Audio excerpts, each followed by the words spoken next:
24-year-old Peter Kasich is hardly who you would expect to find within these walls.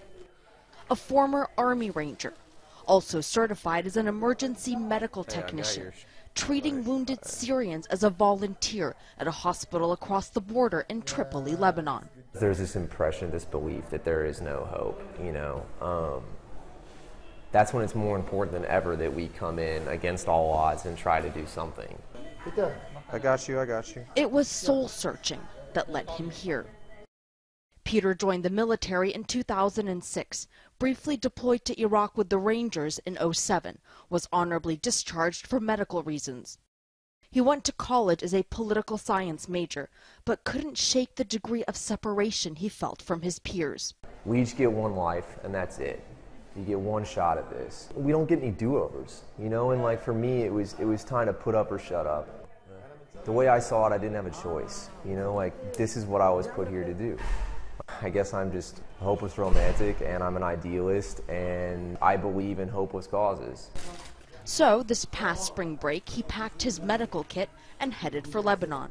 I got you. Yeah, I got you. Okay, I'm not a doctor, I'm not a surgeon, I'm not a nurse, but I'm a guy that can help, like, clean up bandages, help clean up patients, like swap out bandages, you know, help run IVs, make people's like quality of life a little bit better. Despite the initial cultural shock and ongoing language barrier, he's bonded with those he works with. Mostly Syrian refugees, doctors and nurses who were forced to flee their homeland and are now treating their countrymen in Lebanon. Peter says that in Iraq he was spared the worst of war's horror, only to find it here. Some of those they treat are rebel fighters.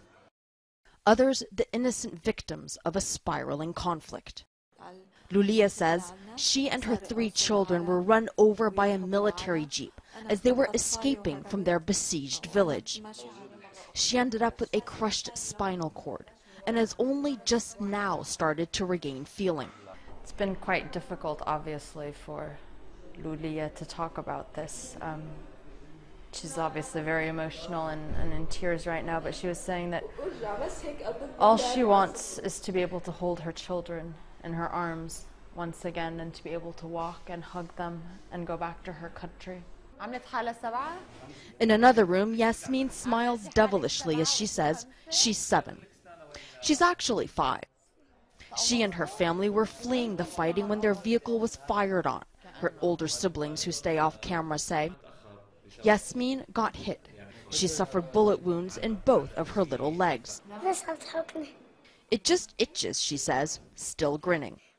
This type of exposure to what was an alien conflict has utterly changed Peter. We have to think about the reasons why, as a country, we choose to help certain people and not others. We have to think about why we just chalk the Middle East up to like this complex enigma that, you know, we'll just never understand because they're so different from us. But at the end of the day, like, they're really not. Marwan, a nurse from Homs, hopes that is what Americans will finally understand.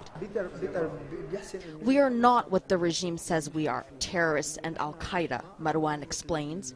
Peter knows we are good people who love joking and laughter. We just want to live. Taking a break in the room where they all sleep, Peter says, America needs to rediscover its humanity. Decide for yourselves, like, you're seeing it, like, this is real, you know? It's scary stuff, you know, and like, it's sad what's happening to people here. Sometimes you got to take a stand, you know, like you got to draw a line somewhere. Arwa Damon, CNN, Tripoli, Lebanon.